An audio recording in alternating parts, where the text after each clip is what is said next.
Buenas noches, martes 19 de enero del año 2021. Bienvenidos y bienvenidas a una nueva edición de este programa que usted puede sintonizar de lunes a viernes de 7 a 8 de la noche. En esta oportunidad, el tema, el COVID-19, cuál es su última actualización, qué novedades presenta la ciencia médica, cómo está el avance de las vacunas, cuáles son los grupos que siguen siendo más afectados, temas y debates con Ricardo Sosa. Desde febrero del 2020 iniciamos una serie de programas educativos de orientación, de formación, de sensibilización y lo continuamos haciendo. En esta noche tenemos el privilegio de contar con el doctor Mario Gamero, médico, pediatra, infectólogo, y él es presidente de la Asociación Salvadoreña de Infectología, a quien le damos la bienvenida. Doctor Gamero, gracias por aceptar mi invitación. Es un privilegio contar con usted para que pueda ilustrar a los amigos televidentes y cibernautas en esta temática. Muchísimas gracias por la invitación, Ricardo. La verdad es que es un tema que amerita estar martillando diariamente para que las principales reglas de prevención no se rompan, ¿verdad? Entonces es importante mantener eso. Si eso se mantiene, pues lógicamente vamos a estar libres de la enfermedad. Y amigos televidentes y cibernautas, quiero hacer la aclaración nuevamente que nosotros mantenemos el suficiente distanciamiento físico en el set, por eso es que no estamos haciendo tomas amplias en esta nueva temporada de programas. Estamos con un distanciamiento más allá de lo recomendado y el doctor ha decidido por su formación, por ejemplo, por transmitir ese mensaje de prevención y de sensibilidad, mantener su mascarilla. Doctor, ¿cuál es la última actualidad que se puede conocer con el cierre del 2020 y estas prácticamente casi 3 semanas que llevamos del presente año? Bueno, haciendo un análisis general de la pandemia, esta ha ido evolucionando de una manera impredecible.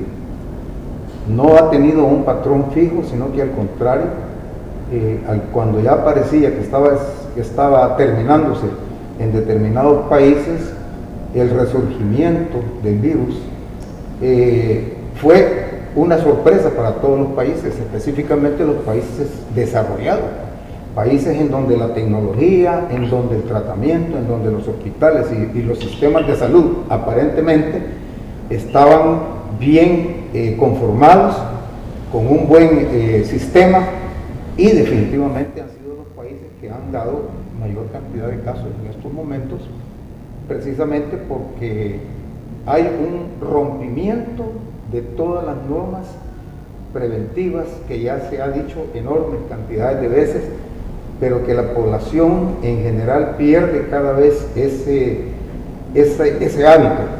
Por ejemplo, en los países desarrollados como en Europa y Estados Unidos hay muchas libertades, de tal manera pues que la gente prefiere no tener una mascarilla e irse a un bar, e irse a una reunión, a una fiesta, incluso hasta un show artístico de presentación en donde múltiples de personas están, y es ahí pues donde se contagian, y esto hace una manera exponencial, ¿verdad? Eso es como una bomba atómica, en donde pueden infectarse 40 y de esos 40 pueden resultar miles de infectados.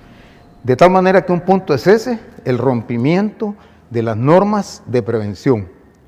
Por otro lado, el virus, como un agente agresivo, de alguna manera este virus ha tenido mutaciones. Se ha visto, por ejemplo, mutaciones desde el mes de septiembre en el Reino Unido, así como también ya en octubre y noviembre en Sudáfrica, en la parte occidental y oriental, en donde el virus se ha visto que ha cambiado, se ha vuelto más infectante, han aparecido algunas cepas y algunas variantes importantes, como es la variante B117, la cual apareció en Inglaterra, y esta es la que más temor da, porque hay un seguimiento de parte de todas las casas que están produciendo vacunas, para saber si ese virus en algún momento pudiera dar problemas de no protección de la vacuna. Entonces eso es un problema grande, ¿verdad?, para las casas. Entonces esto es una forma de investigar qué va a pasar en el futuro con las vacunas. Porque déjeme decirle que, por ejemplo, el virus de la influenza, que fue muy bien estudiado, todos los años prácticamente se están formando nuevas vacunas cada año de acuerdo a la cepa que viene, ya sea del norte o del sur. Así es que con este virus, pues creo yo que no sería la excepción. Y en cuanto a la otra cepa, también se ha mencionado que tiene aproximadamente de un 0.4 a un 0.7 más de reproducción, o sea, de más infección dentro de la población. De esta manera, pues usted se da cuenta en los periódicos y en todos los medios de comunicación que hay una gran cantidad de afectados en Inglaterra, fallecidos enormes cantidades. ¿Por qué? Por la mayor infectividad. ¿Qué es lo que hace la mayor infectividad? Mayor número de casos. ¿Qué hace el mayor número de casos? Mayor cantidad de pacientes graves. ¿Y qué hace la cantidad mayor de pacientes graves? Más hospitalizaciones y más gravedad. De tal manera que no necesariamente la cepa le va a dar en sí una gravedad, sino que lo que pasa es que hay más oportunidades del virus de desarrollarse entre personas que son altamente susceptibles o que ya tienen una enfermedad de base. Por lo tanto, puede ser que aumente la cantidad de muertos en relación a, digamos, a las estadísticas anteriores. Y eso es otra de las cosas que ha pasado. Y otra de las actualizaciones en este momento es pues, el aparecimiento de las diferentes vacunas que están dando en esta oportunidad para detener la enfermedad y que supuestamente van a detener en parte esta pandemia. Pero también esto, como es un proceso que no tiene ni 2 meses, ni muchos países están recibiendo apenas la segunda dosis, entonces no se puede decir con certeza si esto es necesario únicamente para desaparecer, digamos, la pandemia. Puede ser que no suceda eso, puede ser que disminuya los casos, pero no necesariamente eliminar la pandemia como si. De tal manera, pues, que aunque estemos vacunados o no vacunados, este aparatito que tenemos aquí en la nariz y todas las medidas que ya se han mencionado tienen que seguir adelante. Vea, esto no nos va a confiar a nosotros, porque recordémonos que para comenzar, las vacunas, algunas de ellas están indicadas en mayores de 16 años y otras en mayores de 18 años. O sea que toda la población menor, o sea, niños, escolares, pequeños, lactantes y todo eso, no van a ser vacunados por el momento. Entonces ellos son fuente, digamos, de infección y a la vez son susceptibles de enfermarse. Entonces creo yo pues que este es otro punto, este es otro tópico básico que se tiene que tener en cuenta, la producción de vacunas, porque no tenemos un futuro muy seguro, muy cierto que desaparezca la pandemia. Doctor, ¿qué hace que el virus mute? ¿Es la misma estructura molecular del virus o es una nueva variación? ¿Por qué le denominan cepas a uno y en otras ocasiones solo se refieren como variación? Como variantes. La cepa es la original, son las cepas originales que están afectando, que han afectado siempre. Las variantes son en parte algo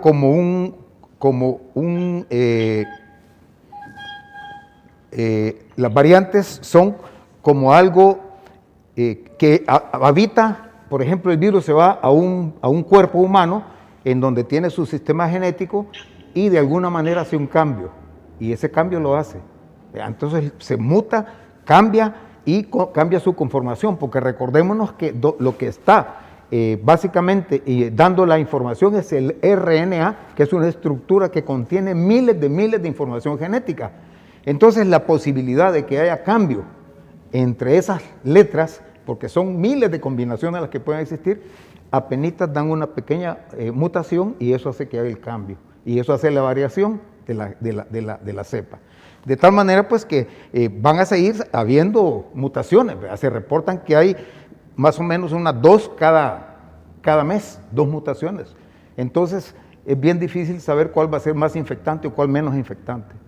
Con relación a las vacunas, se ha conocido al menos por estas latitudes de América, al menos 4 vacunas que están en fase de aprobación, otras ya están aprobadas. Sí. ¿A qué atacan? ¿Al original que se conoció y cómo dejan fuera estas cepas que van surgiendo. Sí, y la situación es así, la vacuna está hecha de la parte externa, algunas de ellas están hechas específicamente, las dos que están aprobadas, de lo que se llama espiga, que son los puntos como espinas que salen del virus. De ahí han tomado la información genética, algunos lo han colocado en algunas moléculas de lípidos, otros lo han ubicado en virus de chimpancés y otros han utilizado ese virus muerto. Entonces hay diferentes plataformas en donde diferentes casas están formando su propia vacuna. Pero básicamente las dos que tenemos aquí y que han sido aceptadas, las dos que han aceptado la FDA son la vacuna de Pfizer y la vacuna Moderna, que son cepas o son vacunas genéticas. Entonces ocupan el RNA de esa espiga. Esa espiga va a ser inyectada en nuestro organismo y nuestro organismo, nuestras células, los linfocitos específicamente, los linfocitos B, que son los que producen las inmunoglobulinas, van a producir enormes cantidades de anticuerpos, o sea, de defensas contra la proteína que nos han inyectado, contra la parte del RNA que nos han inyectado. De tal manera que cuando viene el virus malo, vivo, y penetra en nuestro sistema, nuestro cuerpo ya a través de las defensas está preparado para recibirlo. De tal manera que no deja ni siquiera que pase de la garganta a los pulmones. Ahí mismo es atacado. Aparte de eso, tenemos defensas naturales como son las inmunoglobulinas A, las cuales se encuentran en boca, en faringe y en las secreciones y en algunas partes de todo el tracto digestivo, que cuando uno ingiere el virus, inmediatamente lo atacan y lo destruyen. Total que tenemos mecanismos humorales, pero también tenemos otro tipo de células que son las células T, que son las celulares. Esas dan una reactivación de los linfocitos T y producen básicamente defensas o glóbulos blancos que se llaman natural killer, que son los que matan al virus. Entonces tenemos una serie de mecanismos de defensas que se desencadena a través de la presencia de las proteínas que elaboramos y que reconocemos como malas, que son inyectadas a través de la vacuna.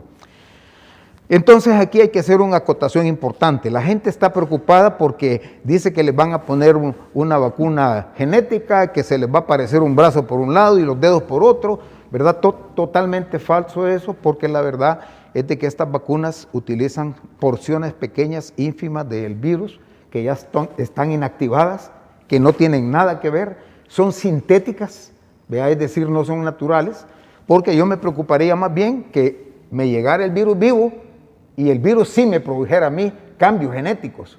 Eso sí, porque viene vivo, pero esa estructura, parte de la espícula que le llaman spike, eso básicamente es algo ya inactivo, algo que no va más, lo que va a hacer es producir defensas o anticuerpos al ser inyectado en nuestro cuerpo. Entonces eso es una cosa, perdone que me prolongue un poco en esto, pero sí es importante hacer conciencia en la población de que esto, pues lógicamente, no es el miedo ese que la gente tiene de ponerse una vacuna, ¿verdad? Claro, hay algunas contraindicaciones de la vacuna, que eso sí hay que tenerlas en cuenta.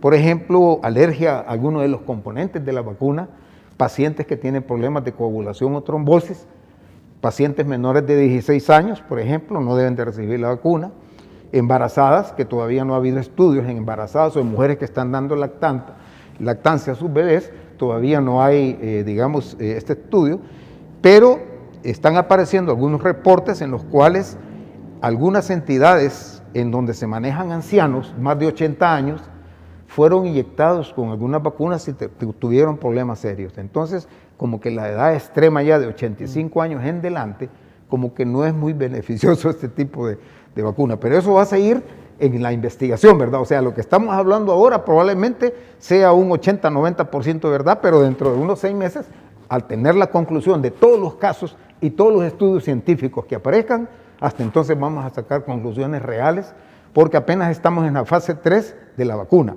Falta la fase 4, que es donde se hace masivamente, que es lo que se está haciendo ahorita, en miles de millones de personas, ¿verdad? Entonces eso es sumamente importante tenerlo en cuenta, que esto no es un proceso estático, sino que eso en la medida vaya aplicándose más vacunas, se van a ir apareciendo pues mucho más datos que van a alimentar, digamos, nuestro conocimiento en cuanto a las vacunas.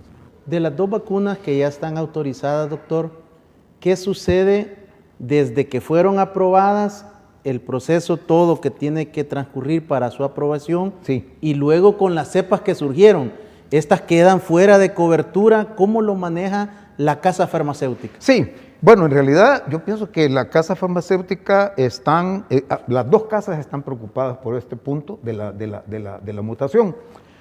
Porque una cepa sí creo que no va a haber mucho problema, que es la 501B, B2, ¿vea? Pero la B117 es así. Esa parece que como que escapa a los mecanismos de defensa, como que se camuflajea, por así decirlo, y escapa. Entonces, esa es la única preocupación que hay por el momento, pero los productores de vacunas están diciendo de que estas vacunas pueden proteger perfectamente cualquier variación o mutación. Pero como les menciono, esto es algo muy inicial, apenas se están vacunando el personal en los Estados Unidos y en muchas partes del mundo, el personal médico sobre todo, que es el de primera línea, y se van a ver, digamos, los resultados en más tiempo. Todavía es muy prematuro decir o aceptar una vacuna o la otra porque es la mejor, porque es la que quiere. Todas las vacunas pueden tener sus beneficios, todas las vacunas pueden tener sus desventajas, ¿verdad? Por ejemplo, hay unas que pueden utilizarse del refrigerador al paciente y hay otras que tienen que estar en mecanismos de congelación o hielo seco a menos de 20, 30 o menos de 60 o 70 grados centígrados. Entonces, hay algunas cositas ahí que son, digamos, pormenores, ¿verdad? Pormenores, digo yo, pero logísticamente son caras. Son caras de los países, doctor, que ya iniciaron el proceso de vacunación, ¿qué información se tiene ya de reacciones primarias o secundarias? Sí, todas las vacunas, pero todas, ¿verdad? Por ejemplo, las que nos hemos puesto desde hace muchos años, la poliomielitis, el tétano, la difteria, la toferina, la de la influenza, todas esas vacunas dan reacciones. O sea que eso es una de las cosas que tenemos que tener en mente, que no va a ser un dulce el que nos van a dar, sino que es un producto biológico que la persona se llama idiosincrasia, que es una reacción que uno, por su conjetura y por su contenido genético o propio del organismo, reacciona mal ante una vacuna. Pero no quiere decir que toda la gente van a tener este problema, pero sí puedo decirle que son ínfimas las reacciones secundarias, ¿vea? Pero sí hay algunas reportadas también graves, ¿vea? Como se ha visto pues, en los medios de comunicación. Pero la mayor parte de vacunas, los que han recibido vacunas hasta este momento, han mencionado que persisten un poco de decaimiento, fatiga, malestar general, dolor de cabeza, un poco de temperatura, ¿vea? Y parece que eso dura entre 24 y 48 horas y desaparece.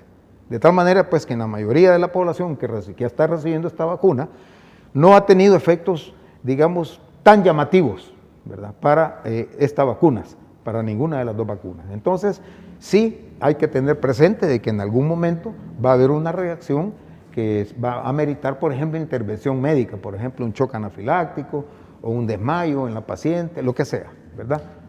Gracias, doctor Gamero, por sus conceptos, por ilustrarnos, por llevarnos paso a paso en este proceso para todos los televidentes y cibernautas, y creo que ha hecho una gran faena en explicarnos este tema tan complejo y generar el conocimiento para que usted, amigo y amiga televidente, pueda informarse de una fuente directa como es el doctor Gamero, quien es presidente de la Asociación de Infectología de El Salvador.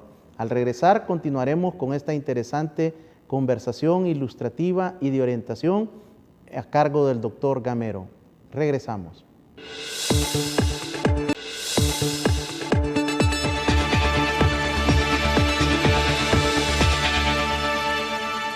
El doctor Mario Gamero, médico infectólogo pediatra y además es presidente de la Asociación Salvadoreña de Infectología.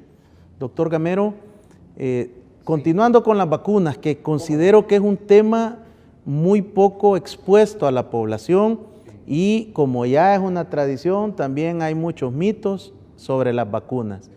Yo he conocido muchas personas que me han dicho, yo ni que me regalen la vacuna, ni tampoco que me obliguen. No me voy a vacunar. Sí. ¿De dónde surgen todos estos mitos sobre la vacuna? Es que mire, en estos momentos, no solamente aquí en este país, a nivel mundial hay un movimiento enorme antivacunas. Entonces hay personas que, por ejemplo, déjeme decirle algo bien claro y ejemplificante en nuestro país. Cuando vino el sarampión hace tantos años, el área de Panchimalco habían como personas que dominan a otras, como que son los padres de muchas gentes ahí, y cuando llegaba el Ministerio de Salud a querer vacunar, se pasaban la nota entre una y otra que decía que andaban esterilizando a la población y que no se dejaran vacunar. Pues para no cansar la situación, cuando tuvimos la epidemia de sarampión, de ahí, de Panchimalcos, hubo personas que hasta 6, 7 miembros de su familia fallecieron porque nunca recibieron la vacuna. Entonces es algo lo que puede suceder con esta pandemia. Esta pandemia podemos llegar digamos, a algo tan crítico como que venga esa cepa que está mutada, que es más infectante y que lógicamente va a pegar duro a la población que no ha sido vacunada.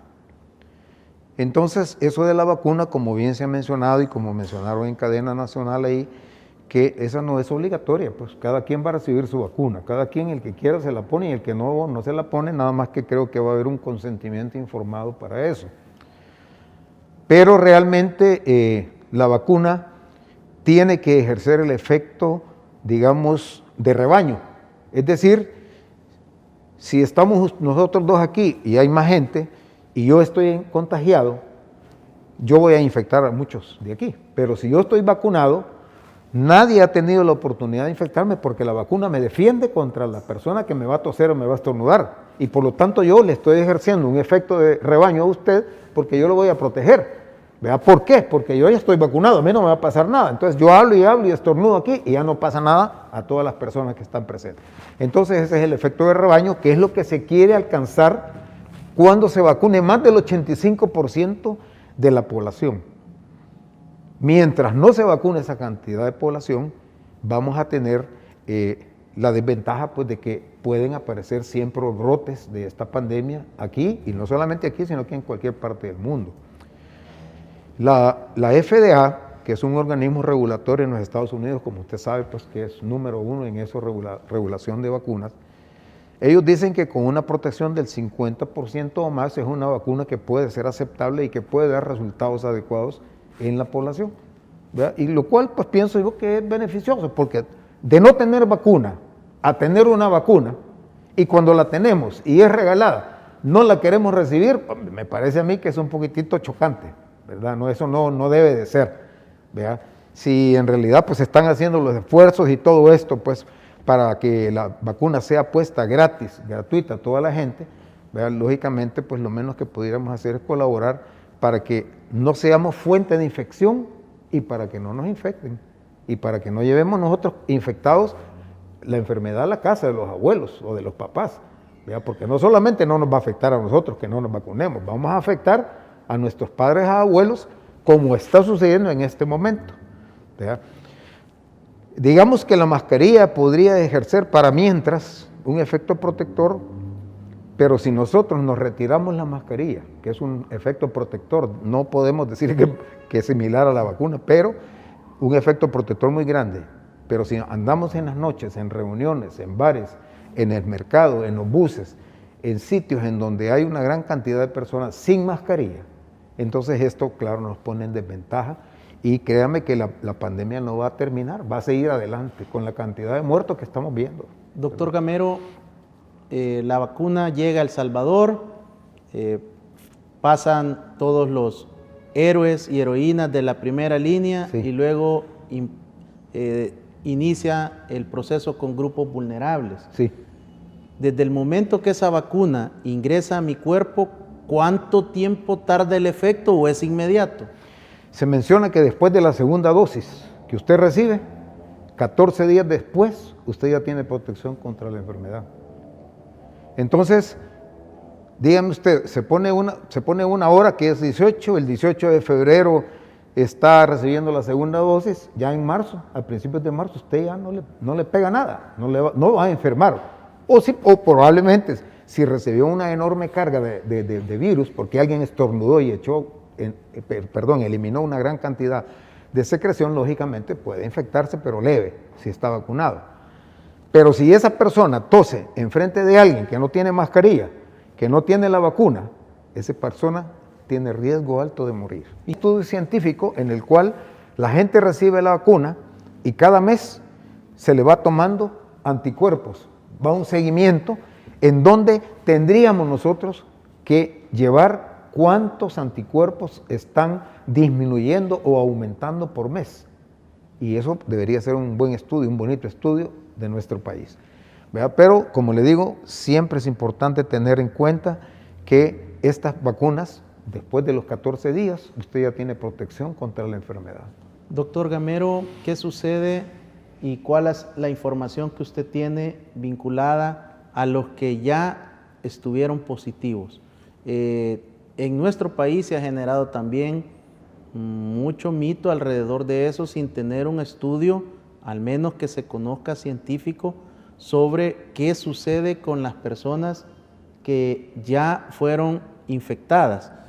Se ha conocido a nivel internacional incluso de personalidades con 2, 3 ocasiones que se han reinfectado. Sí. Bueno, mire, ahí intervienen algunos aspectos que se han considerado. Por ejemplo, en primer lugar, hay algunas personas que tienen un defecto inmunológico el cual no les permite formar la cantidad de anticuerpos necesaria para una futura infección. Ese es un punto. Entonces se dice que, por ejemplo, hay pacientitos con cáncer, pacientes tratados con esteroides o tratados con algunos medicamentos que están prácticamente disminuyendo las defensas, ellos son propensos a recaer en una segunda infección, ¿verdad? Porque no forman la suficiente cantidad de anticuerpos. En segundo lugar, la carga viral. No es lo mismo que estemos separados y que alguien tosa, porque el virus no sale más de 1 metro y cae al suelo, ¿verdad? Pero si usted recibe un estornudo o una tos de una persona que está cerca de usted recibe millones de virus. Entonces ahí se infecta. Aunque haya padecido la enfermedad, si esa capacidad de la carga viral es mayor que las defensas que usted tiene, se enfermó, ¿verdad? Y tercero, que es lo que se está temiendo ahorita, que una mutación pueda hacer que sea tan resistente que aunque esté vacunado o aunque le haya dado la enfermedad, vuelva otra vez a enfermar. De tal manera pues que esos son factores importantísimos que tenemos que tener en cuenta y que de alguna manera puede uno recaer con la enfermedad. Hay casos en los cuales a mí me dio la enfermedad, por decir algo, y me tomaron la prueba, me salió positiva. Luego, a los 2 meses me toman una prueba y yo no tengo nada, absolutamente asintomático. Me toman la otra prueba de PCR y vuelvo a salir positivo. Pero eso significa de que probablemente el virus está todavía en pequeñas porciones ahí muerto, y eso es lo que detecta la prueba. Pero no necesariamente significa de que yo voy a infectar a otra persona o que yo voy a enfermar por esa enfermedad. Los que ya fueron positivos, es frecuente observarlos ya sin mascarilla, sin ningún tipo de protección y hasta con una actitud de jactancia, como quien dice, a mí ya no me va a dar. ¿Qué opinión le merece esto? Bueno, ahí es un consejo importante a la población, ¿verdad? No hay que tener ese criterio porque el virus es, por así decirlo, traicionero. ¿Ya? El virus, como puede no dar ninguna sintomatología, porque déjeme decirle que solo son 3 meses a 6 meses la protección que aparentemente han visto después de enfermar. Si la enfermedad ha sido más grave, probablemente esa persona tiene más capacidad de formar más anticuerpos, y entre menos grave es la enfermedad, que es la mayoría de la gente, menos cantidad de anticuerpos.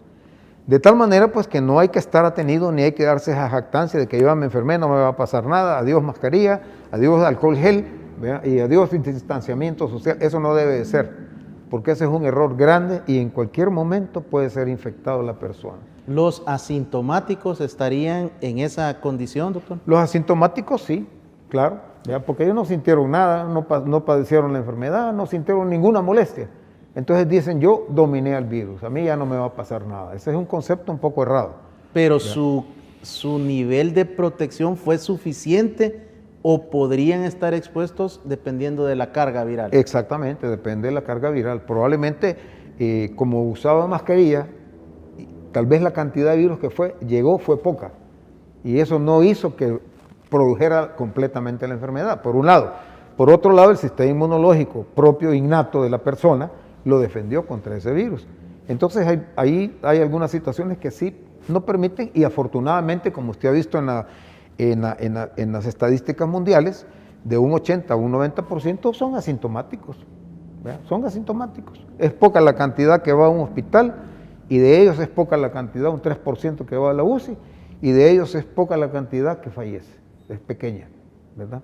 Así es que de esa manera, pues lógicamente, si a la persona es asintomática, que no se atenga, ¿verdad? Que no diga, y bueno, ya me dio a mí y no me pasó nada, entonces de aquí para allá voy a retirar todas las medidas de protección. Eso no debería ser, ni siquiera con la vacuna.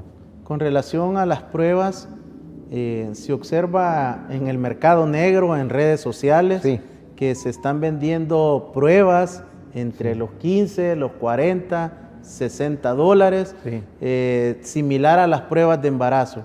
sí. ¿Qué tanto se conoce sobre la autorización de este tipo de pruebas? Bueno, ahí en ese punto, fíjese que solamente el Instituto, la Dirección Nacional de Medicamentos puede decir cuáles son los laboratorios autorizados para hacer este tipo de pruebas. No lo podría hacer cualquier laboratorio, porque en primer lugar sería engañar a la gente, ¿verdad?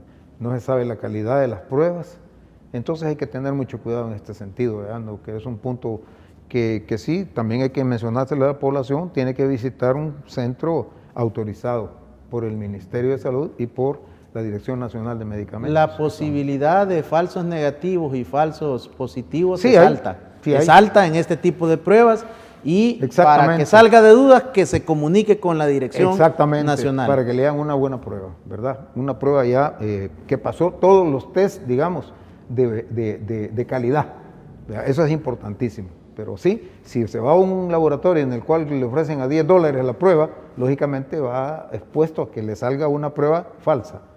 ¿Verdad? Y eso le puede dar una autoseguridad que puede enfermar después, porque tal vez no tiene anticuerpos para esa enfermedad. ¿Sigue siendo la PCR la PCR-RT la mejor? Sí, sí. Le detecta una porción nada más de la gran cantidad de miles de aminoácidos que se pudieran formar en determinado momento, porque son una gran cantidad, una cadena de aminoácidos tremenda que hay, ¿verdad?, en el virus. Pero de ahí los más conocidos son los que dan positivo con PCR-RT. Doctor, usted es especialista en infectología pediátrica. Sí. Se especuló mucho a inicios del año de que existía un incremento en casos positivos de niños de 1 a 9 años. ¿Qué tan cierto ha sido esto? Bueno, me parece a mí que en población general esto guarda, digamos, la proporción y las estadísticas mundiales. ¿Verdad? La cantidad de niños es mínima, la cantidad de niños que está infectada. ¿Verdad?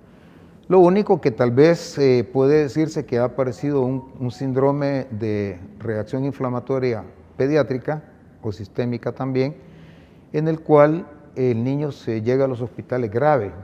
Generalmente son niños adolescentes, pueden llegar grave al hospital y presentar pues un cuadro grave, severo, que amerita unidad de cuidados intensivos. Estos niños van directamente a cuidados intensivos, porque todas las pruebas salen elevadísimas, sale una reacción inflamatoria severa, ¿verdad? Que es descrito pues a nivel mundial. Eso es una cosa mundial, ¿verdad? No solamente de los hospitales nacionales ni nada, sino que es una situación propia de los países en donde llega la pandemia y 15 días o 20 días después están apareciendo los casos a nivel de la población pediátrica. Así es que eso es uno de los agravantes, pero eso no quiere decir que van a aumentar los casos ni que han aumentado, sino que los casos permanecen, digamos, con la misma proporción y estadística que a nivel mundial. A pesar, doctor, de que es bastante evidente el descuido sobre la protección de niños y niñas, sí, incluso adolescentes. Sí. que no portan mascarilla Sí. o tienen una mascarilla inadecuada en muchas ocasiones, fabricada de tela, de ropa por la misma Sí. condición económica.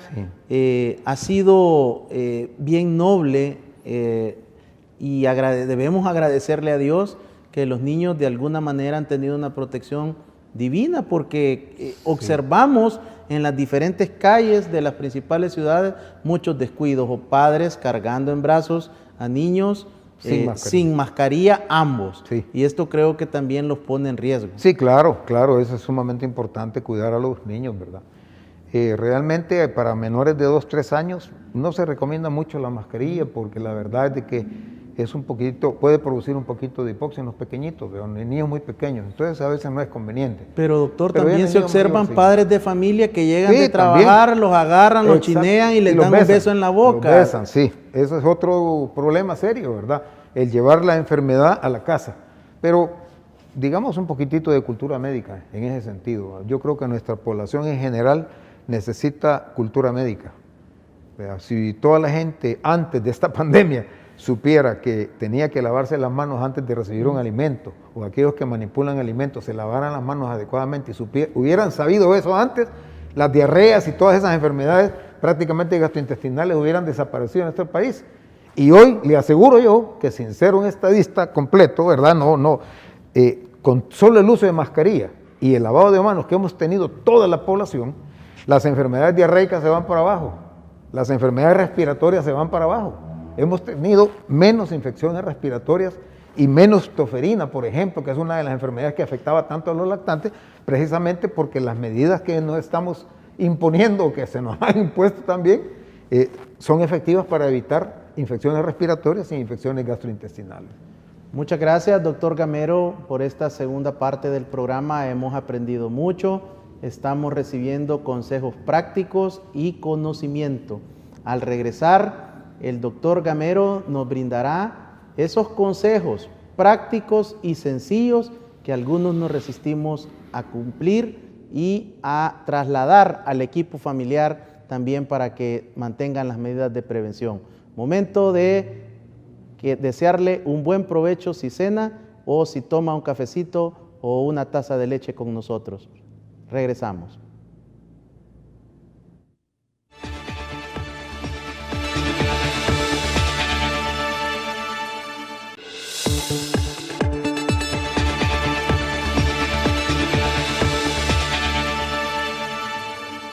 Gracias por continuar con este interesante tema que desde febrero del 2020 hemos posicionado en este espacio para orientar, educarle y brindarle consejos técnico-médicos para que usted tome su mejor decisión al estar informado. Doctor Gamero, sobre el tratamiento, ¿hay alguna variable que podamos aplicar? Tenemos en El Salvador la disponibilidad de poder adquirir estos medicamentos que se recetan. Sí, en este momento, bueno, recordemos de que la enfermedad, por ejemplo, respiratoria, podría ser y manifestarse como un cuadro catarral, en donde solo necesitamos bajar un poco la temperatura y con acetaminofén, aunque aparecen por ahí algunos artículos en los cuales no se recomienda mucho el acetaminofén para bajar la temperatura. Es mejor no bajar la temperatura, ese es un punto. Pero estas personas manifiestan algo leve, como un cuadro respiratorio, dolor de garganta, un poquito de malestar general, fatiga un poco, como que recién vacunado. Luego está la enfermedad moderada, en la cual ya el paciente tiene cierta tos, cierta dificultad para hacer algún tipo de ejercicio, y si se le toma alguna radiografía, podría tener algunas lesiones a nivel de pulmón. Luego está la enfermedad más grave, en la cual es crítica, en la cual ya usted le coloca un oxímetro a la persona y ya está saturando bajo. El paciente ante cualquier situación se pone cansado y aún así con el aire ambiente, es decir, el aire que tenemos, ya no se siente bien, siente que le falta aire. Ese paciente tiene que irse inmediatamente al hospital. Pero aquí hay un problema. Si continuamos no recibiendo la vacuna y continuamos sin mascarilla y todo eso, vamos a llenar los hospitales. Va a llegar un momento en que ningún hospital le va a dar cabida a las personas, como tal vez se ha visto en los medios, en otros países, en los cuales están haciendo cola muchas ambulancias esperando una entrada a un hospital. Y aquellos pacientes que tienen más de 80 años, desafortunadamente, no aquí, sino que en otros países, no han recibido la atención adecuada por atender a la gente joven. Entonces es importante pues que logremos y que mantengamos las medidas de prevención que son sumamente importantes para que el sistema de salud no colapse. Y esto no porque aquí falte algún medicamento, a los pacientes, a todos se les dan sus medicamentos, se les dan sus anticoagulantes, se les dan incluso los antivirales que son tan carísimos, ¿verdad?, para esta enfermedad, que de alguna u otra manera, pues algunos artículos apoyan, otros no apoyan, la ivermectina, que si funciona, que si no funciona, ese es un debate ahorita que viene de camino, pero siguen apareciendo artículos, unos que apoyan y otros que no apoyan. Pero lo que yo quiero mencionar en resumen es de que el tratamiento a los pacientes, cuando ameritan tratamiento intrahospitalario, lo reciben. Dentro de las unidades de cuidados intensivos también reciben este tratamiento. Son caros, son buenos, son efectivos, pero a todos los pacientes, o la mayoría de pacientes, tienen la bondad, digamos, de recibir este tipo de medicamentos. Y la mayoría pues sale adelante. Doctor Gamero, ¿qué le dice a usted a los amigos televidentes y cibernautas sobre otro mito? Quédate en la casa, comprar los medicamentos y no vayas al hospital o al consultorio o a recibir asistencia profesional porque ahí te vas a morir. Sí. Bueno, yo pienso que un aspecto importante es que, si bien es cierto que se recomienda que la persona enferma con una enfermedad leve o que haya salido positiva con una prueba de PCR, RT, se quede en casa, siempre y cuando no tenga dificultad respiratoria, siempre y cuando no tenga una diarrea importantísima producida por el coronavirus, porque tanto la diarrea lo va a llevar a una deshidratación como el problema respiratorio lo va a llevar a una insuficiencia respiratoria. Entonces, si el paciente siente que su aire que está respirando en la casa le falta, ese paciente debe ir inmediatamente al hospital a recibir tratamiento. Nada de quedarse en casa. ¿Vea? Algunas personas han tenido la osadía de quedarse en casa porque a lo mejor tienen, digamos, las posibilidades económicas necesarias, traen su oxígeno, traen su enfermera, traen sus líquidos endovenosos, traen todo, y ahí en la casa se está recibiendo el tratamiento, pero con riesgo de morir en cualquier momento, por un infarto, por una encefalitis que puede dar el COVID, porque no solamente afecta el pulmón, el coronavirus, ni afecta nada más el estómago, afecta a los ojos dando conjuntivitis, afecta al cerebro dando una encefalitis, afecta a los riñones dando una nefritis importantísima y afecta al corazón dando infartos y dando dilataciones de las arterias coronarias. O sea, hay una gran cantidad de complicaciones que poco a poco se van desarrollando y vamos encontrando en esta enfermedad. De tal manera pues que quedarse en casa no parece ser la solución adecuada. Respira bien, pero tiene problemas gastrointestinales, no lo va a detener con los antidiarreicos que conocemos. Para nada. No, incluso no se recomiendan los antidiarreicos, incluso ni los antibióticos se recomiendan, ¿verdad? A menos de que tengamos la certeza de que el paciente tiene una infección bacteriana sobreagregada, entonces sí hay que poner antibióticos, pero de lo contrario no. Entonces eso es lo que a mí me preocupa y eso es lo que yo trato a veces pues tratamos de hacerlo como asociación de infectología también, ¿verdad? Dar los mejores consejos, dar la mejor orientación a las personas, a la población, para que esta enfermedad sea fácilmente, digamos, resuelta en un hospital, ¿verdad? Siempre y cuando la persona amerite llegar a un hospital y recibir un tratamiento adecuado. Y, sobre todo, lo más importante, no nos desprendamos de la mascarilla, no botemos el alcohol gel, ¿verdad? Tenemos que andar con la botellita de alcohol gel en la bolsa y, además de eso, el distanciamiento social, que eso se encargaría, pues, algún ente supervisor para que en los sitios en donde haya acúmulo de personas o multitud de personas guarden el debido distanciamiento. Y una cosa bien importante, vienen las elecciones, viene un acto político en el cual estas reglas pueden ser rotas completamente, así es que una conciencia también para todo el sistema político de este país, que logren hacer una buena supervisión en cuanto a este aspecto, porque si no, después de las elecciones podemos tener una tercera, digamos, elevación de casos mayor todavía de lo que está pasando en este momento. Doctor Gamero, ¿por qué los salvadoreños y salvadoreñas no le estamos dando la importancia al uso de la mascarilla, al alcohol en gel, al lavado de manos, al distanciamiento físico? ¿Por qué nos cuesta tanto comprender? Sí, porque realmente nosotros tenemos una cultura de rebeldía, ¿ya? Y desafortunadamente, como decía un abuelito que yo tenía, si no es el garrote vos no entendés, ¿ya? Entonces esa es la cultura que llevamos, ¿ya? Desgraciadamente. Entonces creo yo que en esta enfermedad ha venido a concientizar a mucho la población. Muchas personas están conscientes, ¿verdad?, de que no tienen que salir de la casa, de que tienen que salir con su mascarilla, de que no va a haber reuniones familiares, pero desafortunadamente también dentro de esas muchas personas hay otras que rompen todas las reglas y ellas son las que transmiten todas las estadísticas a los demás, ¿verdad? Desafortunadamente eso pasa. Entonces, más cultura, más educación en salud, que es lo que necesitamos como población, ¿verdad? Y cada médico tiene la responsabilidad también de explicarle a cada uno de sus pacientes este aspecto. ¿Cómo ha estado los médicos, las médicas de la Asociación Salvadoreña de Infectología? ¿Tienen alguna baja reportada, doctor? Bueno, mire, realmente han habido varios médicos colegas que no necesariamente son infectólogos, por ejemplo, pediatras, neonatólogos. Tenemos pérdidas dolorosas, ¿verdad?, de compañeros de trabajo, amigos de infancia, ¿verdad?, que han cursado la carrera con nosotros y desafortunadamente se han perdido, ¿verdad? O sea, han sido, digamos, ángeles aquí en la tierra, trabajando duro, tratando de salvar más pacientes, pero que desafortunadamente la enfermedad les llegó y fallecieron, ¿verdad? Entonces, también es otro de los puntos importantes, que esta carrera en medicina pues es una carrera que había sido olvidada, que la salud nunca había sido tomada en cuenta en este país, ¿verdad?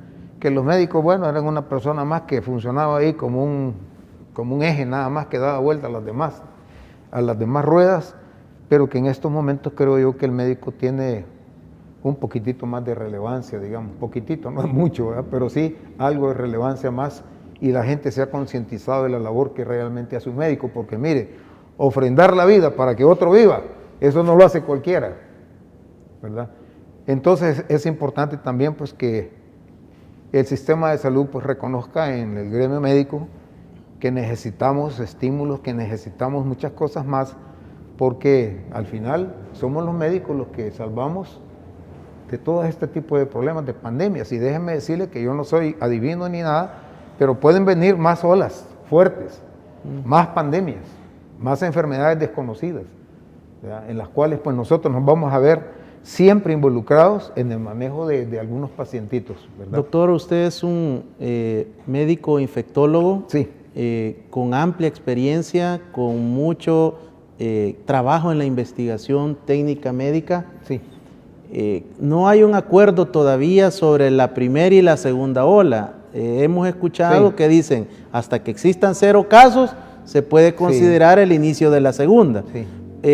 En El Salvador, con los datos que tenemos, ¿se puede considerar que salimos ya de la primera ola o esto forma parte ya de una nueva ola? Mire, esto yo lo he considerado como una segunda ola, ¿verdad?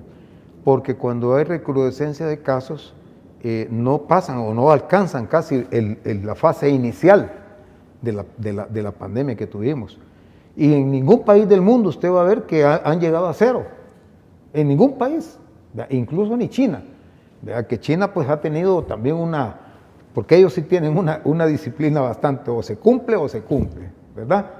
Entonces, incluso ahí han habido siempre casos y bueno, vienen las oleadas, como por ejemplo en los Estados Unidos, Europa, España, Italia, Alemania y todos esos países que ahorita están con elevaciones de casos llamando la segunda ola. Es una segunda ola, ¿verdad?